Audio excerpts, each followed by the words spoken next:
सेत्रा मिश्राश्च चई कसस्त ध्वन्यः। जरायु जांड श्रोता नाम गर्व।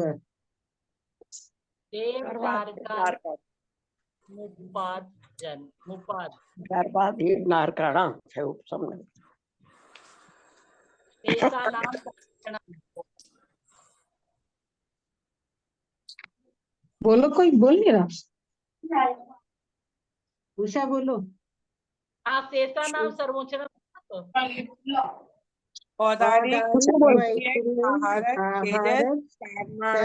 कार्मणानि शरीराणि। परम परम सूक्ष्मम। सूक्ष्म प्रदेश तो संख्ये गुणम प्राक तेजसात्। अनंत गुणे परे। अप्रतिघाते। नादि संबंधे च। तदादिने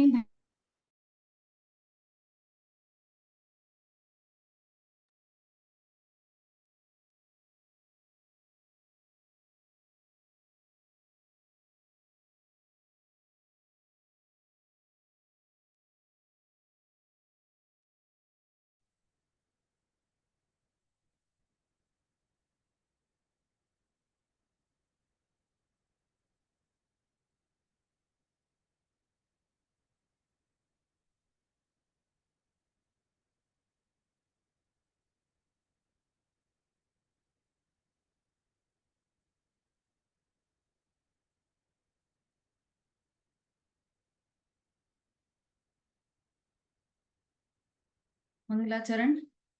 नमो हरिहंताणं नमो सिद्धाणं नमो आयरियाणं नमो उवज्जायाणं नमो लोये सवसाहुणं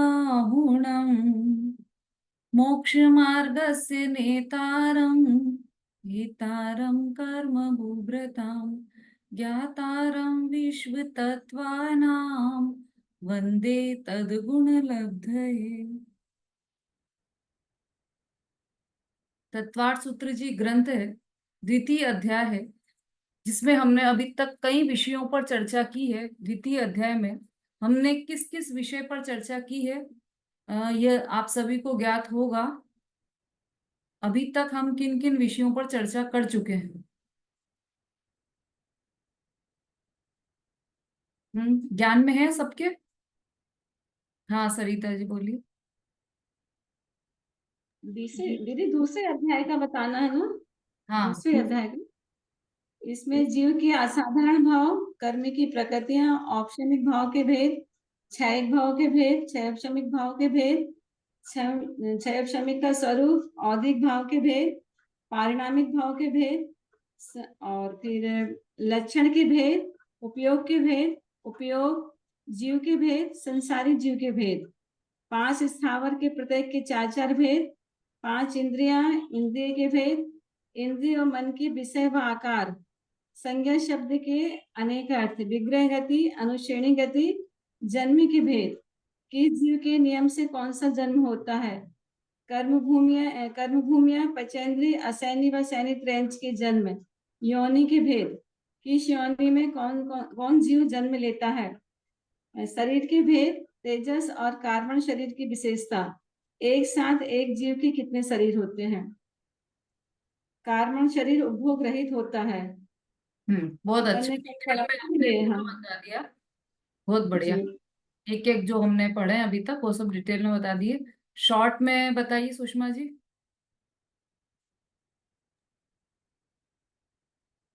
जीव के असाधारण भाव, जीव का लक्षण, जीवों के भेद प्रभेद, इंद्रियों की चर्चा, विग्रह गति का वर्णन, जन्म व योनि के विषय में और शरीर के बारे में। मतलब अब आज चलेगा शरीर के बारे में। बहुत अच्छा, बहुत बढ़िया। चलिए, तो अभी तक हमने जन्म शरीर का चल चुका है हमारा कंप्लीट। अंतिम ये जो शायद है वो चल रहा है।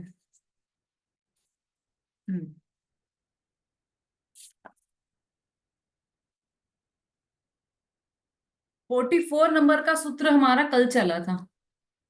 कार्माण शरीर की विशेषता, निरुपभोग मंत्यम, ये वाला सूत्र हमारा कल चला था। अच्छा, होमवर्क भी दिया था मैंने, ये वाले जितने सूत्र हमारे चल गए हैं शरीर के संबंध में, वो जिसको याद है वो हैंड रेज कीजिए।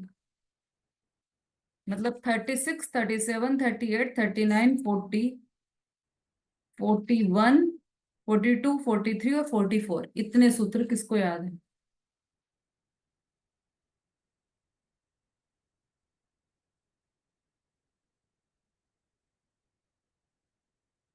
हाँ मंजू जी बोली।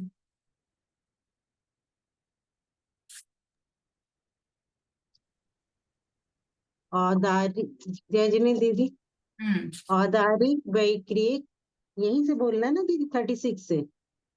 औदारिक वैक्रियक आहार तेजस कार्बनानि शरीराणि परम परम सूक्ष्मम,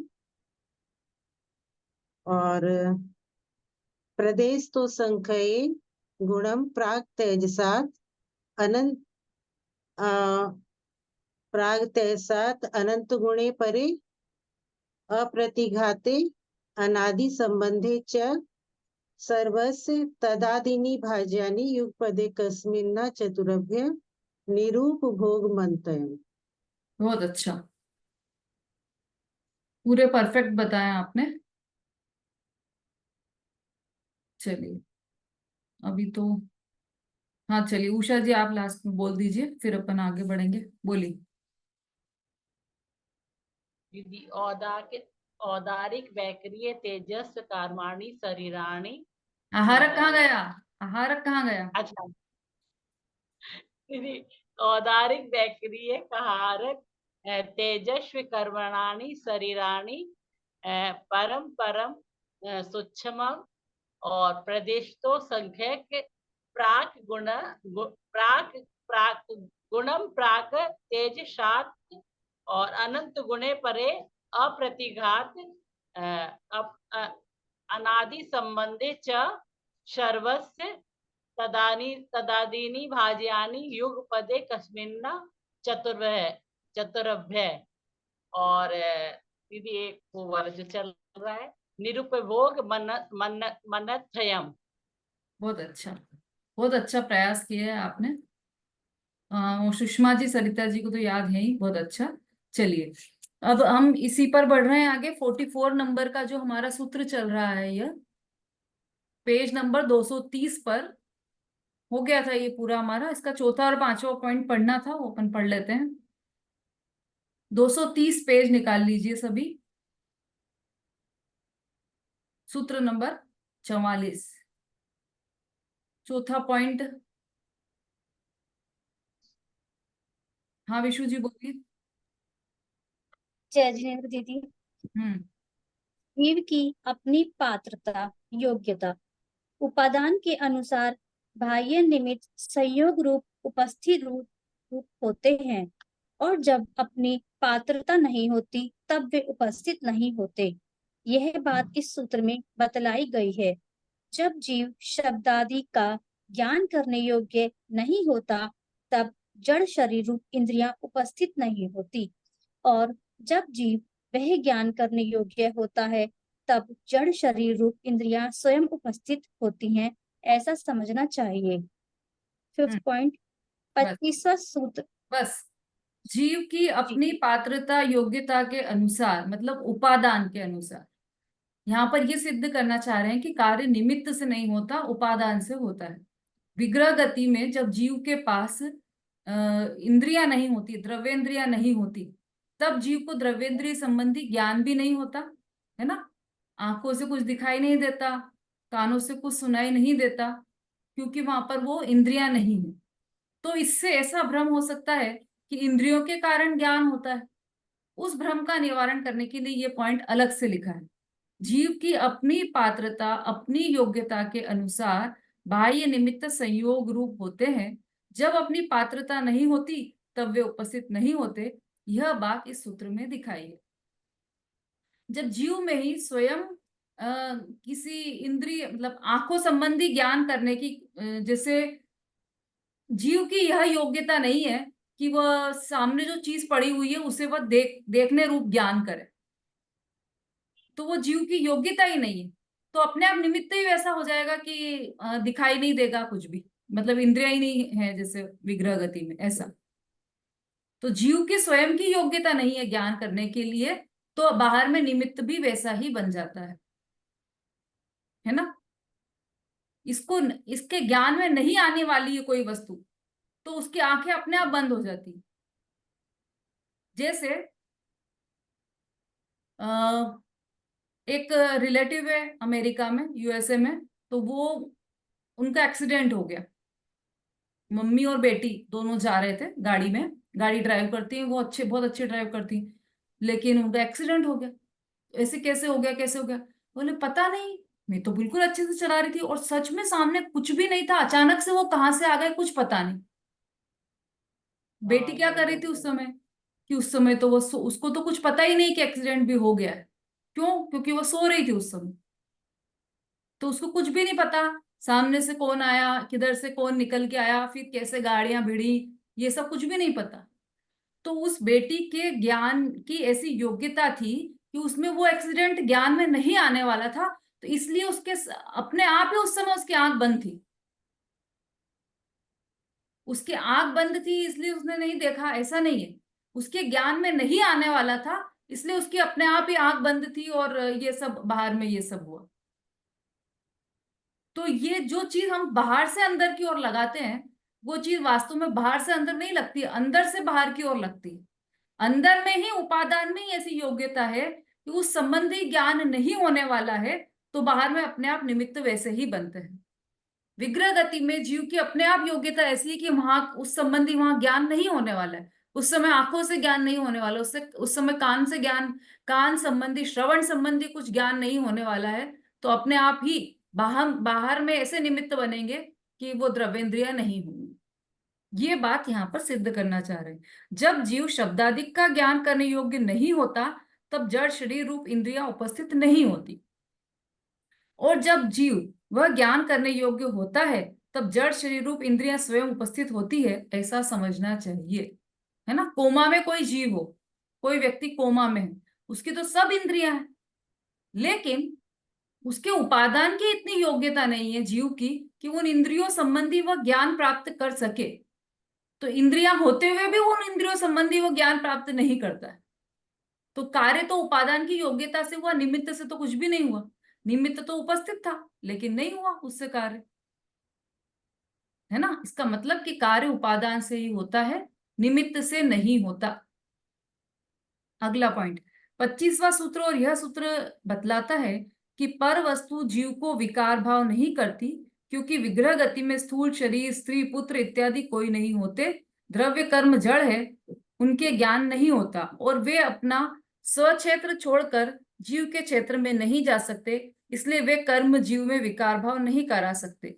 जब अपने दोष से अज्ञान दशा में प्रति क्षण नया विकार भाव किया करता है, तब जो कर्म अलग होते हैं उन पर उदय का आरोप होता है, और जीव जब विकार भाव नहीं करता तब पृथक होने वाले कर्मों पर निर्जरा का आरोप होता है, अर्थात उसे निर्जरा का नाम दिया जाता है ना।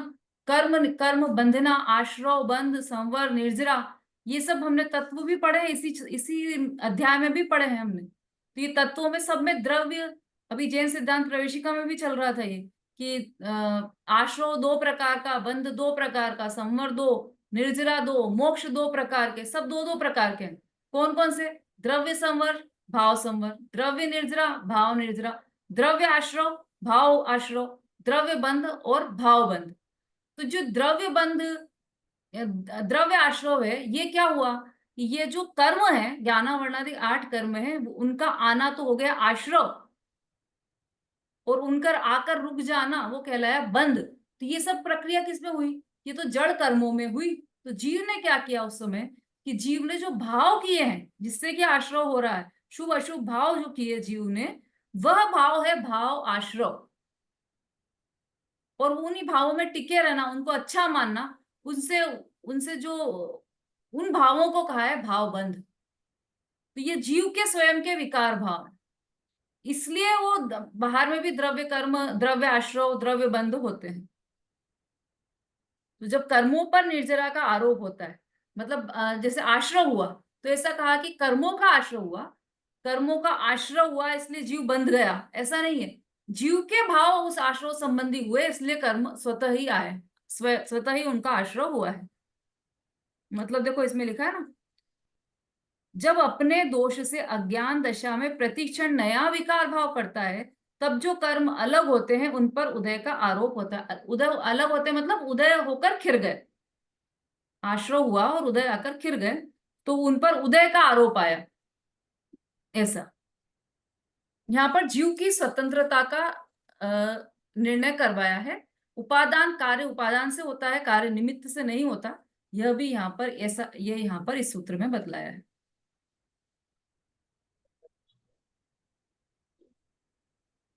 ठीक है, अब इस संबंध में किसी को कोई प्रश्न हो तो पूछ सकते हैं, नहीं तो फिर हम आगे 45 नंबर के सूत्र पर बढ़ेंगे।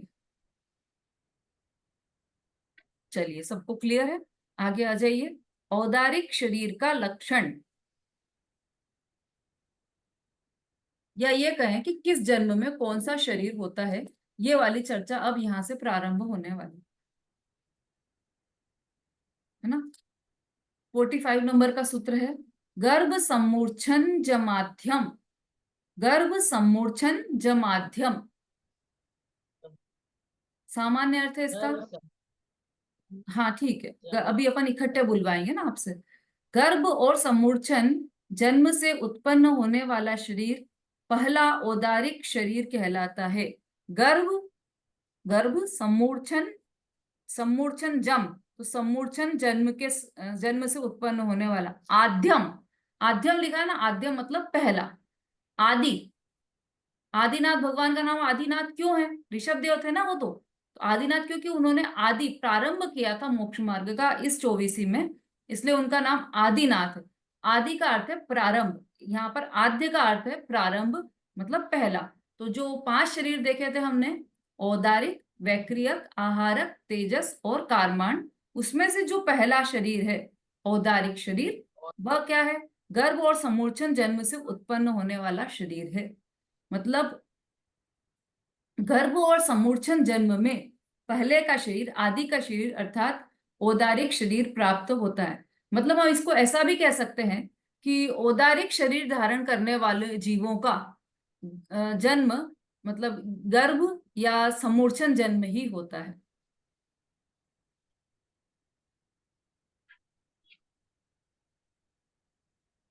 मतलब उनका या तो गर्भ जन्म होगा या समूर्छन जन्म होगा। किसका? औदारिक शरीर धारण करने वाले जीवों का। टीका प्रश्न, शरीर तो जड़ पुद्गल द्रव्य है और यह जीव का अधिकार है, फिर भी उसमें यह विषय क्यों लिया गया है? प्रश्न समझ में आ गया सबके? प्रश्न समझ में आएगा तो उत्तर समझ में आएगा। हाँ उषा जी बोलिए। जी दी, क्वेश्चन पढ़ना है दीदी? क्वेश्चन पढ़ लिया है, समझ में आ गया क्वेश्चन क्या है? जी नहीं समझ, ठीक से नहीं समझ।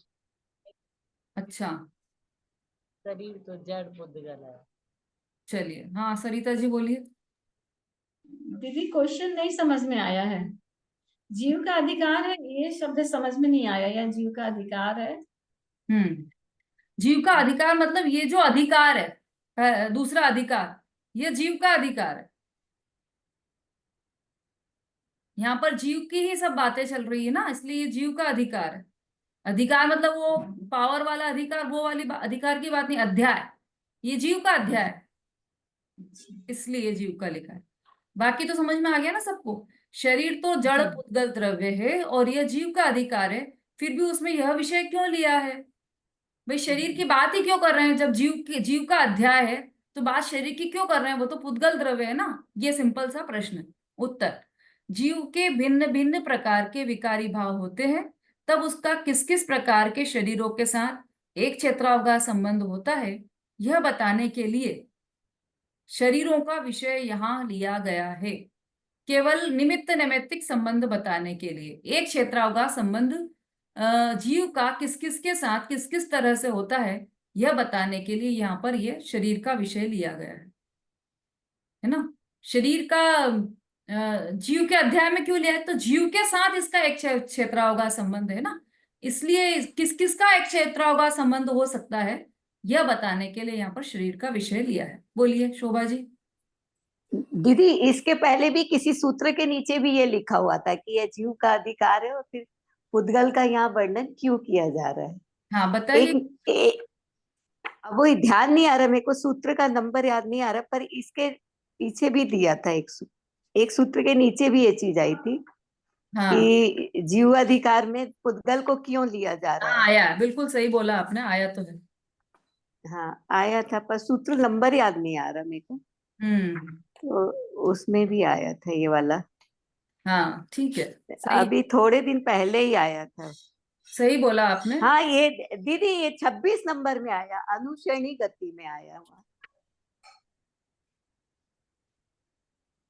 हाँ ठीक है बिल्कुल सही। यहाँ पर देखो,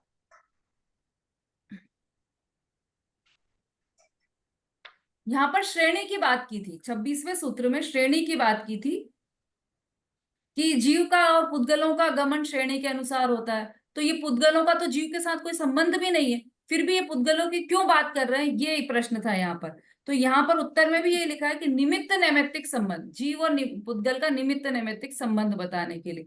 और शरीर का क्यों, अभी जो चल रही है हमारी बात उसमें शरीर का आया, तो शरीर के साथ तो एक क्षेत्रावगाह संबंध है। एक क्षेत्र में तो इस एक क्षेत्रावगाह संबंध को बताने के लिए यहाँ पर ये कहा है। यहाँ पर मतलब मिलती जुलती बातें हैं, सही ध्यान रहा आपको बिल्कुल। चलिए तो ये हो गया क्लियर। अब आगे बढ़ रहे हैं हम 46 नंबर पर। मतलब इसमें से हमने ये निकाला कि जो औदारिक शरीर धारण करने वाले जितने भी जीव हैं, उन जीवों का वो गर्भ या गर्भ और समूर्छन, समूचन या तो ही गर्भ जन्म जन्म होता है, होगा या समूर्छन जन्म। या समूचन जन्म होगा।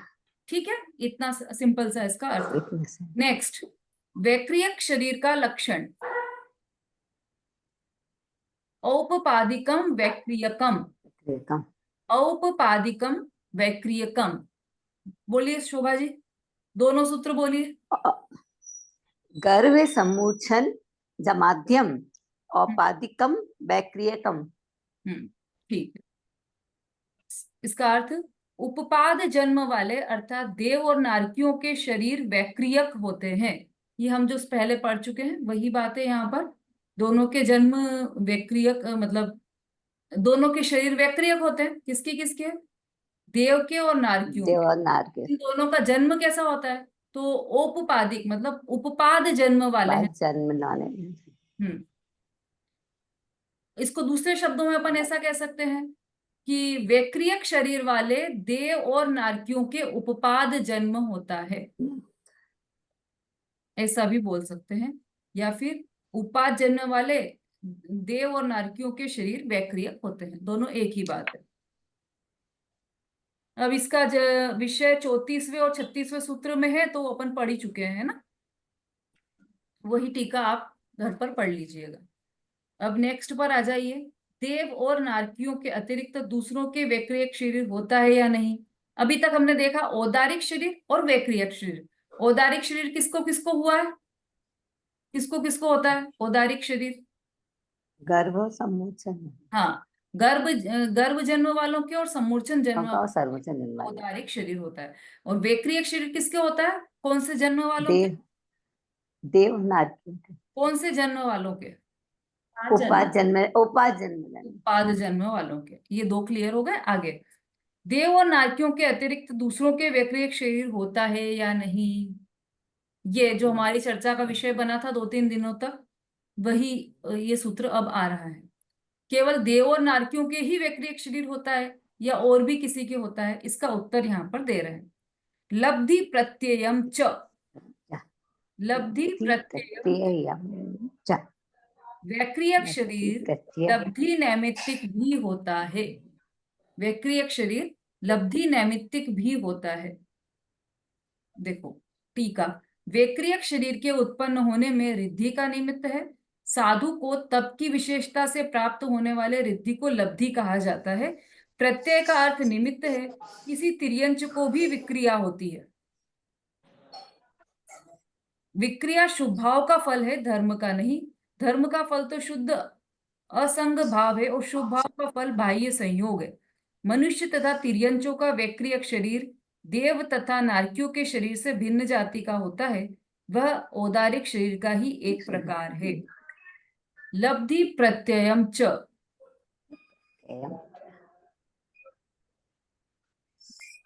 पहले लब्धि किसे कहते हैं? तो विशेष तप करने से जो रिद्धि प्राप्त होती है उसे लब्धि कहते हैं, है ना।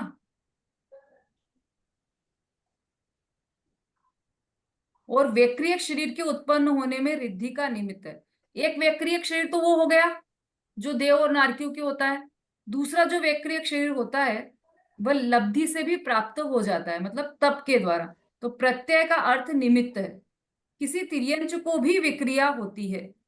प्रत्यय का अर्थ निमित्त है, क्यों कहा यहाँ पर कि लब्धि के निमित्त से, लब्धि प्रत्ययम च, तो लब्धि के निमित्त से भी वैक्रियक शरीर होता है।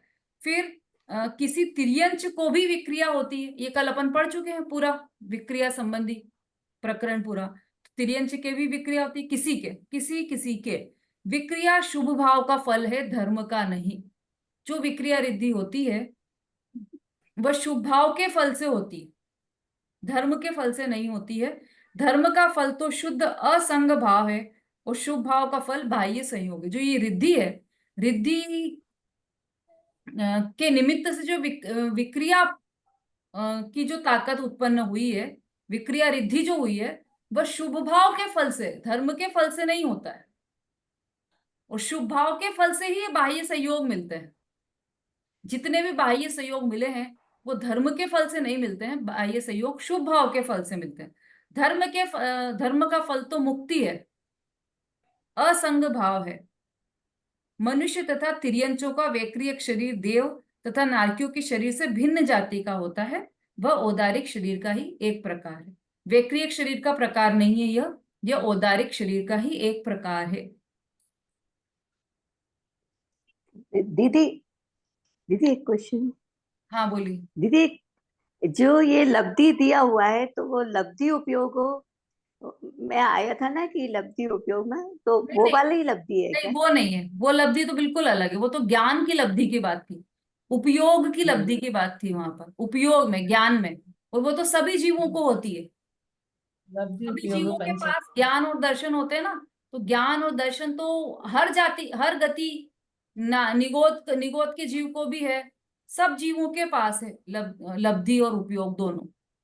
वो बिल्कुल अलग है, वो प्रकरण से ये प्रकरण बिल्कुल अलग है।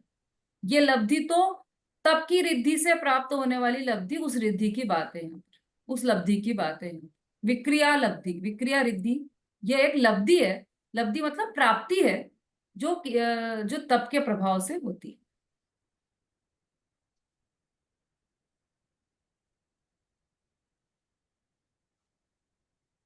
मतलब जो ये वैक्रियक शरीर है वो देव और नारकियों के तो होता ही है, लेकिन वैक्रियक शरीर लब्धि निमित्त तक भी होता है, तो लब्धि से भी प्राप्त हो जाता है, ऐसा यहाँ पर बताया है ना। ठीक है, आगे बढ़े। समझ में आ रहा है विमलेश जी?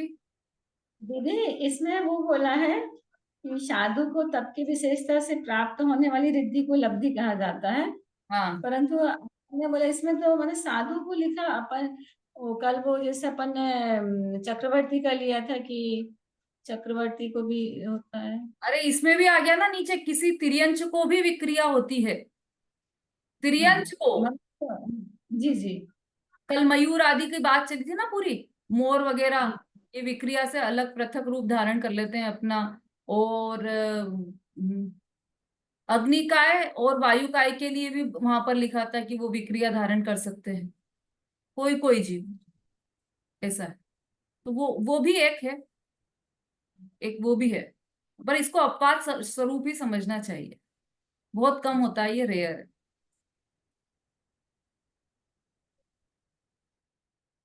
ठीक है निशा जी, समझ में आ रहा है?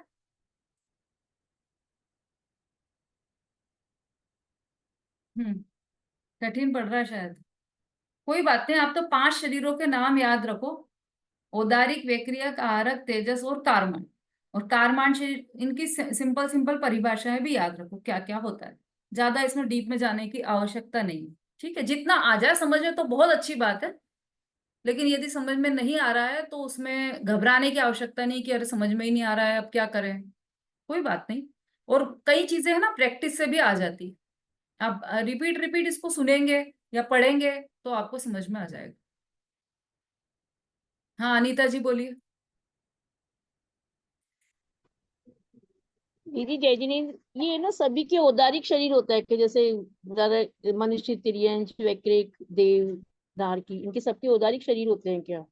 लिखा है ना औदारिक शरीर एक ही प्रकार होता है, वह औदारिक शरीर एक ही प्रकार होता है, नीचे लिखा है ना औदारिक शरीर, तो वो सभी के औदारिक शरीर होते ठीक से पढ़ो आप, वह औदारिक शरीर का ही एक प्रकार है, ये लिखा है हैं। वहां हाँ पर, एक ही प्रकार नहीं है औदारिक शरीर। औदारिक शरीर का ही एक प्रकार है, कौन सा? जो वैक्रिय रिद्धि है वह औदारिक शरीर का ही एक प्रकार है, मतलब वो विक्रिया शरीर, वैक्रिय शरीर नहीं है वहां पर, वो औदारिक शरीर है। औदारिक शरीर, ठीक है, इसी का भेद है औदारिक शरीर। हाँ, ठीक है। औदारिक औदारिक शरीर अ, वाली वर्गणाओं से ही बनता है वो जो विक्रिया रिद्धि से प्राप्त, जैसे अपने सामने तो उदाहरण है विष्णु कुमार मुनिराज का, तो उनका कोई वैक्रियक शरीर नहीं था, उनका औदारिक हाँ, शरीर ही था। और उस औदारिक शरीर की ही विशेषता थी वो जो उनको विक्रिया रिद्धि प्राप्त हुई, कि जितना लंबा हाथ करें उतना लंबा चला जाता था, इतना लंबा पैर किया कि उसमें 3 मतलब पूरी भूमि नाप ली उन्होंने। तो ये सब वैक्रियक शरीर नहीं था उनका, वो तो साधारण मनुष्य थे, तो उनका औदारिक शरीर था, और औदारिक शरीर में ही यह विक्रिया रिद्धि थी उनकी। ठीक है। चलिए अभी देखो थोड़ा सा और आश्चर्य लगेगा आपको, आगे के सूत्र पढ़ोगे तो नई नई बातें आपको निकल कर आने वाली है। अभी तो हमको ये लग रहा है कि ये अच्छा तो ये मतलब ये जो वैक्रियक शरीर है वह केवल देव और नारकियों की नहीं होता, हमने तो देखा चक्रवर्तियों के भी है, मुनिराज के भी हो सकता है, और भी लोगों के, तिर्यंचों के भी हो सकता है। इसमें हमको आश्चर्य लग रहा है। अभी तो ये एक वैक्रियक रिद्धि का, वैक्रियक शरीर का एक प्रकार बताया यहाँ पर, अभी तो और आने वाले हैं। अब सुनिए आप ध्यान से, 48 नंबर का सूत्र है, वैक्रियक के अतिरिक्त किसी अन्य शरीर को भी लब्धि का निमित्त है। प्रश्न किया है यहाँ पर, क्या और भी कोई शरीर ऐसा है जिसमें लब्धि का निमित्त है? लब्धि के निमित्त से तेजस शरीर मिल गया, ये वैक्रियक शरीर मिल गया, विक्रिया रिद्धि प्राप्त हो गई लब्धि के निमित्त से, है ना? वो तो अपन ने देख लिया, विष्णु कुमार मुनिराज को तप के प्रभाव से विक्रिया रिद्धि प्राप्त हो गई, तो हमको ये समझ में आ गया। लेकिन कोई और भी कोई ऐसा शरीर है जो लब्धि से प्राप्त होगा, रिद्धि से प्राप्त हो सकता है, ऐसा कोई है क्या? उसका उत्तर दिया है यहाँ पर, तेजस मपी, 48 नंबर का सूत्र है, तेजस मपी, अर्थ तेजस शरीर भी लब्धि निमित्तक है। बोलो आप, आश्चर्य की बात, तेजस शरीर भी लब्धि निमित्तक है, मतलब यह भी तप से प्राप्त हो सकता है, ऐसा यहाँ पर बता रहे हैं। अब बहुत सामान्य प्रश्न हो सकता है सबको, कि अभी तो आपने बताया था कि तेजस शरीर तो वह है जो हमेशा जीव के अनादि से था, और अनादि से था जीव के साथ, अनादि संबंधे च, तो कारमान शरीर के साथ कारमान और तेजस शरीर तो हमेशा थे। और तेजस शरीर का अर्थ है कि जो औदारिक वैक्रियक आहारक शरीर है उनमें कांति पैदा करना, बस इतना ही अर्थ था तेजस शरीर का। अब ये रिद्धि से कैसे प्राप्त हुआ? ये तो होता ही है ना हर जीव के साथ। वो अब ध्यान से सुनना आप कैसे। टीका, टीका पढ़िए सुषमा जी।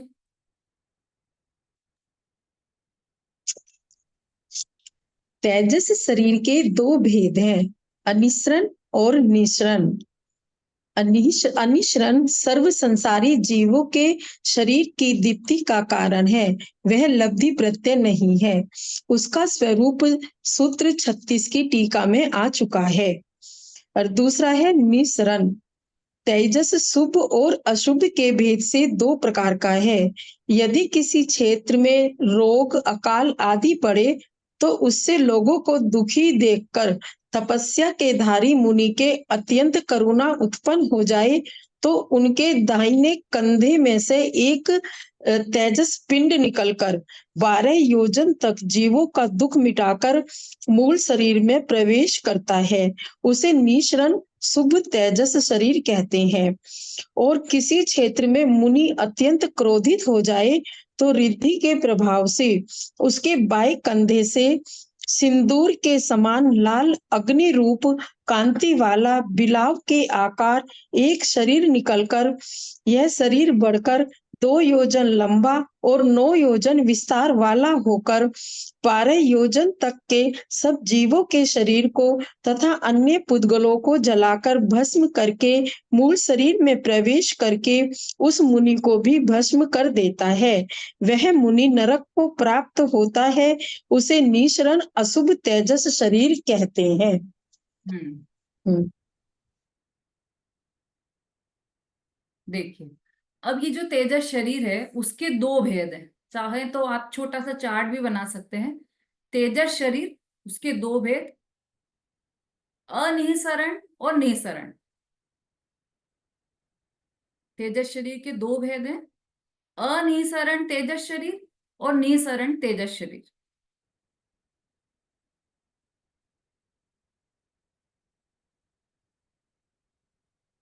अब जिस तेजस शरीर की बात हमने